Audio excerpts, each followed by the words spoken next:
So the last part of the Health, Safety and Welfare in a Fitness Environment Mandatory Unit looks specifically at safeguarding children and vulnerable adults. Again, you can see a series of learning outcomes, aims and objectives, but just as I've mentioned before, I'm not going to go through these in too much detail. If you'd like to, you can always pause and have a quick scan through before proceeding with the rest of the video. So, safeguarding. It's become an issue of late. It's not something that I'd really heard until maybe about 10 years ago, but now it's one of the things you hear about more than anything. Now, safeguarding is quite difficult to define, but to summarise, it's about ensuring you go the extra mile to protect children and vulnerable adults from abuse and promote health essentially and protect that particular individual. Now, there's lots of different acts and lots of different things that are in place to protect children, and a summary of which are highlighted just here in the bottom part of the slide. But again, there's too many to go through, so if you'd like, you can just Google those individually and you can research that a little bit more. So, safeguarding's in place. What can you do to ensure that you don't fall foul of any of the laws or the guidelines that are there? Now you can see there's a few here on the board that you can actually see. The first one is that of a CRB check, looking at following procedures, having informed consent, and just knowing again about other relevant procedures. Let's just focus on, for example, the CRB check. Now the CRB check means that the person who is in that role doesn't have a previous criminal record, they're not on any kind of registers or lists. Now that's essential, especially when you're working with children and vulnerable adults. Most gym establishments these days have safeguarding procedures in place that are internal, and there's normally a designated officer as well, somebody that's in charge of educating, training and making sure all staff follow these particular guidelines.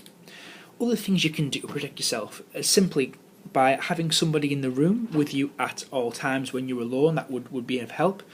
But also things like not engaging in social networking with individuals, Facebook, Twitter, etc, etc, and that just means you're steering clear of any kind of safeguarding violations. Now, when working in a health and fitness environment, you've got to be very mindful and keep your eyes open about what you see. And something that you can do is look for abuse.